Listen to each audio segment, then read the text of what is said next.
शैलेंद्र जी भाई देखो, इम्तिहान में जितने परीक्षार्थी बैठते सब कहते हैं हम टॉप करेंगे, हम पास होंगे, क्या होगा क्या वो तो रिजल्ट के बाद पता लगता है। इसलिए मैं उस पर कोई आक्षेप किसी के लिए नहीं करता, सबको यही कहना चाहिए हम 80 जीतेंगे, ठीक।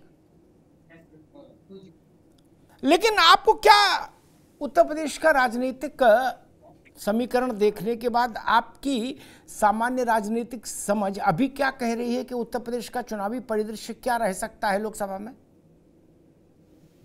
देखिए अमिताभ जी, उत्तर प्रदेश जाहिर सी बात है सबसे बड़ा सूखा है।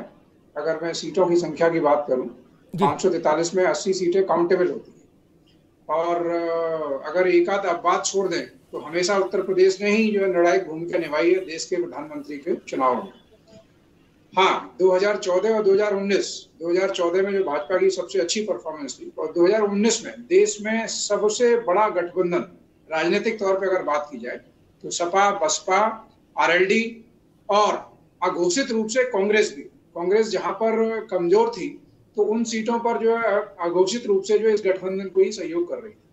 तो ऐसी परिस्थिति में भी जब भाजपा को वो उतना नुकसान नहीं पहुंचा पाए, जो पिछली टैली थी उनकी उसमें सिर्फ 9 सीटों का जो है उनको नुकसान हुआ, तो मुझे लगता है कि अगर गठबंधन नहीं होता है, जो आज की स्थितियां जो जिस तरह की बनी हुई है उत्तर प्रदेश के अंदर, तो ऐसी स्थिति में भाजपा को रोक पाना, भाजपा को नुकसान दे पाना मुझे लगता है काफी मुश्किल है।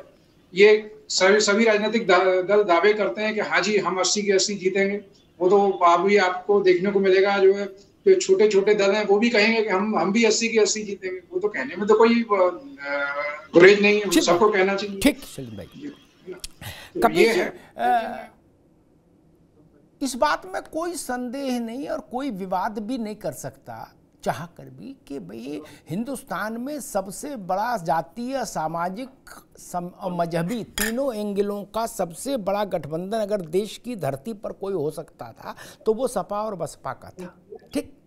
और उसमें अजीत सिंह की पार्टी भी जोड़ ली थी तो वो 76-77% वोट को अपने साथ समाहित करता था कागज पर। उस प्रचंडतम गठबंधन के बाद भी उत्तर प्रदेश का जनादेश जो रहा 2019 में, और अब 24 के लिए आपने नारा दिया है 80 हराओ भाजपा भगाओ, क्या जब 19 में सब एक हो गए नहीं, तब वो स्थिति ये बनी कि 5 आप जीते 10 बहन जी। कपिल जी, इस बार ऐसा क्या है जिससे आप इतना उत्साहित है, आशान्वित हैं? अमिताभ जी, हर चुनाव में कुछ समीकरण अलग होते हैं। कभी कुछ केमिस्ट्री बनती है और दिखती भी है, और कभी कुछ केमिस्ट्री बनती है तो बिगड़ती हुई दिखती है। लेकिन ये जो मनोभाव है इसके पीछे, वो सच पूछिए तो जनता का क्या आईना है ये उस पर साबित हो। लेकिन हम समझते हैं कि गठबंधन का जो एरा चला है, कोई दल ऐसा नहीं है जो गठबंधन के साथ रहा। क्या भारतीय जनता पार्टी अकेले लड़ती है चुनाव? क्या उसको अपने ऊपर कॉन्फिडेंस नहीं है?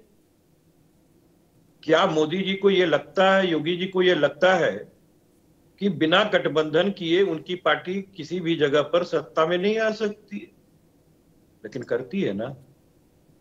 प्रश्न इस चीज का है कि समाजवादी पार्टी ने जब 4 बार गठबंधन नहीं किया किसी से, तो भी हमने सत्ता बनाई। इससे तो कोई इनकार नहीं कर सकता। बहुजन समाजवादी पार्टी भी हमारे खिलाफ लड़ी, कांग्रेस भी लड़ी, और भारतीय जनता पार्टी तो लड़ी। लेकिन 2022 का भी समीकरण उठा के देख लीजिए। जो 47 सीट थी वो बढ़कर के 111 और कुनबे की हो गई 125। 210 सीटें अमिताभ जी रही, जहां महज हम 200 वोटों से 1000 वोटों के बीच में हारे, प्रशासन के द्वारा हराए गए। 351 सीटें ऐसी थीं जिस पर बैलेट से जो हमारे कर्मचारी वर्ग या जो बुजुर्ग वर्ग थे जिन्होंने मत दाखिल किए अपने डाक के माध्यम से, उसमें 351 सीटों पे ठीक हम आगे है, आते हैं दोबारा में आपके पास। तो बैलेट के मत, ठीक है, दोबारा में आएंगे, भी रुकना होगा। बैलेट के मतों से कोई बहुत फर्क नहीं पड़ता, उनकी मात्रा बहुत छोटी होती है। 3.5 लाख की एमएलए की कॉन्स्टिट्यूंसी है, 17 लाख की लोकसभा की है, उसमें 1000, 2000, 5000 का कोई बहुत मतलब नहीं, इसलिए वो उस विषय को उल्लेख नहीं, वो डिसाइसिव फैक्टर कभी नहीं हो सकता। वो टीवी में सवेरे जब बहस शुरू होती है तो पहले बैलेट खुलता है, उस वक्त थोड़ा अच्छा फील करने के लिए ठीक है, बाकी उसका कोई महत्व नहीं। अभी रुकना होगा कपिल श्रीवास्तव, अभी रुकना होगा, अभी बिल्कुल रुकना होगा, उसके बाद आएंगे तब। अभी जो है मन में आए उसको लिख लीजिए कागज पर, ताकि उस वक्त फ्लो में बोलें। मुन्ना खान साहब जी, आपकी पार्टी के लिए दो चर्चाएं राजनीतिक गलियारों में हैं। कुछ लोग कह रहे अखिलेश यादव कांग्रेस के साथ गठबंधन करेंगे, कुछ लोग कह रहे नहीं मायावती के साथ होगा। कांग्रेस क्या कह रही है, मैंने सोचा कांग्रेस के मुंह से सुनूं। अमिताभ जी आपका बहुत बहुत धन्यवाद, और आपकी टीम का धन्यवाद। आपने कहा कुछ तो कह रहे, तो कुछ तो लोग कहेंगे, लोगों का काम है क्या है, क्या बात है जी। बाकी विचार विमर्श शीर्ष नेतृत्व में चल रहा है जी, कि चुनाव गठबंधन से लड़ना है या चुनाव अकेले ही लड़ना है, ये शीर्ष नेतृत्व में बातचीत चल रही है। दोबारा अखिलेश यादव ने जो 80 का नारा दिया कि 80 हराओ भाजपा भगाओ, तो मैं समझता हूँ इस बार भाजपा को भगाने में कोई ज्यादा मुशक्कत करने की जरूरत नहीं है, क्योंकि काठ की हंडी 2 बार चढ़ी है, तीसरी बार चढ़ने वाली नहीं है। इस बार जनता खुद खदेड़ के भगाएगी। इस बार किसी भी दल को इतनी मुशक्कत सशक्त रूप से उतरना नहीं है मैदान में। तो फिर रजाई लेके सो जाओ, तो फिर चद्दर तान के सो ही जाओ, काहे को झंझट में पड़े हो, पर्चे भरना सीधे नहीं। अमिताभ जी मैदान में आना तो पड़ेगा, सवाल ये है कि मैदान में तो आना पड़ेगा, नहीं तो बोलेंगे लोग मैदान छोड़ दिए, मैदान में तो रहना पड़ेगा। नहीं, आपने कहा कि आपकी कोई मशक्कत नहीं, इसलिए मुझे ऐसी गलतफहमी हुई। अच्छा तब ठीक है, मैदान में रहना होगा, ठीक है।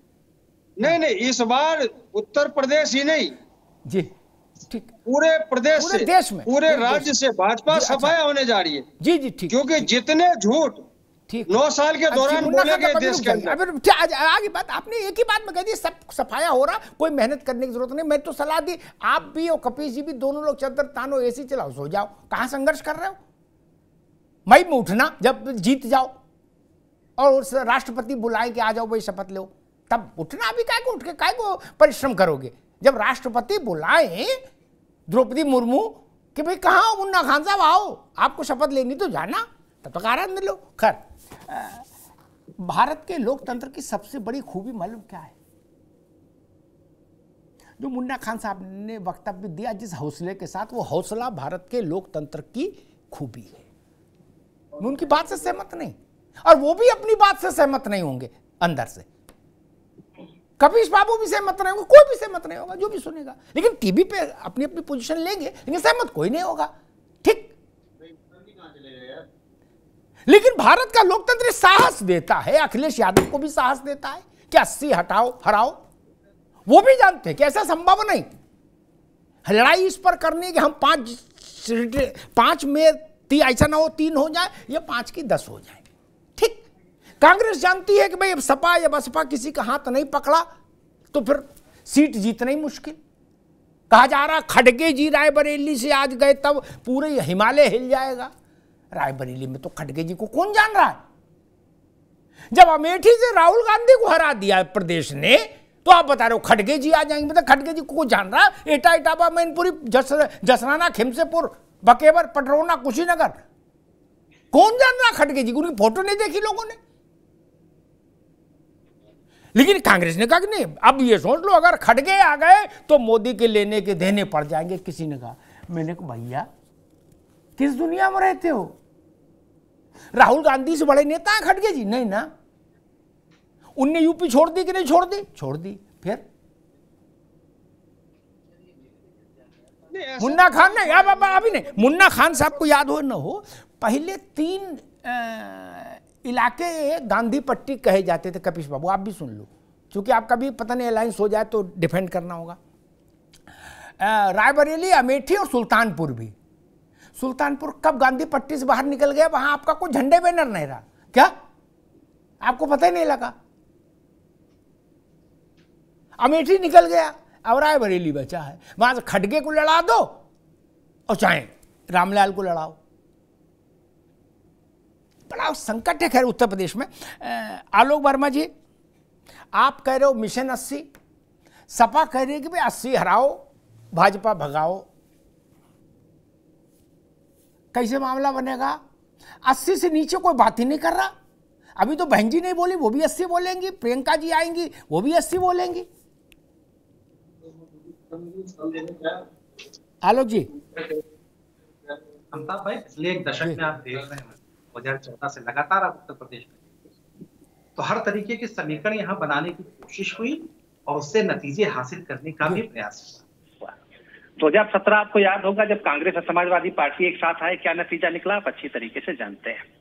उसके बाद का जो चुनाव हुआ 2019 का, उसमें समाजवादी पार्टी और बसपा साथ साथ आए और आप कह रहे थे, आप जैसे साथी कह रहे थे कि ऐतिहासिक गठबंधन है, इसमें भाजपा का कहीं अता पता नहीं होगा, हम कहाँ ठहरे और ये कहाँ ठहरे। कुल मिला के 15 सीटों पे 10 सीटें बसपा को हाथ लगी थी और 5 सीटें समाजवादी पार्टी के हाथ में आई थी। यही कुल मिला के उनका जो घर घराना था, वही 5 सीटें वो जीत पाए। अभी 2022 का इलेक्शन गुजरा है, क्या नतीजा निकला आपको अच्छी तरीके से पता। कौन कौन लोग आए थे?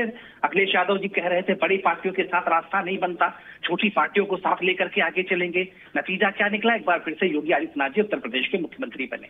अभी निकाय चुनाव हुआ है, शानदार जीत हमने हासिल की। और जीत का सर एक उदाहरण आपको देखना हो तो सहारनपुर का एक समीकरण सामने रख सकते हैं। इमरान मसूद वहां से चुनाव लड़ रहे थे, उनके संबंधी चुनाव लड़ रहे थे, करीब 40-45% एक दूसरी धर्म का वोट था और वहां कहा जा रहा था कि बसपा वहां चुनाव निकाल ले जाएगी, लेकिन उसके बाद भी भारतीय जनता पार्टी के प्रत्याशी को वहां जीत हासिल हुई। तो इसलिए हासिल हुई क्योंकि आज जो 21वीं सदी की जनता है, 21वीं सदी का उत्तर प्रदेश है, वो एक नया चेहरा देखना चाहता है, एक परिवर्तित उत्तर प्रदेश देखना चाहता है, जात जमात के समीकरण में बंटना नहीं चाहता। बाकी जो दूसरी सियासी पार्टियां हैं क्या करती हैं? समीकरण बनाती हैं, समीकरण बिठाती हैं और उसके जरिए जीत हासिल करने की कोशिश करती है। भारतीय जनता पार्टी का नारा सबका साथ, सबका विकास, सबका विश्वास और सबका प्रयास, सभी जातियों का की भागीदारी सत्ता में होनी चाहिए, ये भारतीय जनता पार्टी का वाक्य है। भारतीय जनता पार्टी इसको जीती है और शायद इसीलिए उत्तर प्रदेश भारतीय जनता पार्टी के ऊपर भरोसा करता है। 2024 आने दीजिए अमिताभ भाई, पूरा प्रयास हमारा है और सारी की सारी 80 सीटें हम जीतने जा रहे हैं। इसलिए जीतने जा रहे हैं क्योंकि हमने सबके लिए काम किया, हमने नौजवानों के लिए काम किया, हमने गांव के लिए काम किया। अरे साहब देख लीजिएगा ना, आप तो हर इलेक्शन पे कूदने लगते हैं, आप तो हर चुनाव में कूदने लगते हैं। कांग्रेस का नतीजा क्या निकलता है अच्छी तरीके से जानते हैं। सुनहरे सपने बेचेंगे, मुंगेरी लाल के हसीन सपने बेचेंगे। अरे हमने विधानसभा जीता, हमने लोकसभा जीता, हमने पंचायत चुनाव जीता, हमने शहरी चुनाव जीता। तो मुझे लगता है कि सपना तो आप देख रहे हैं साहब। ठीक, अभी रुकिए मुन्ना खान साहब, रुकिए भाई, रुकिए। आलोक जी आप भी रुकिए, आलोक जी आप भी, मुन्ना खान रुकिए भाई। अरे रुकिए भाई,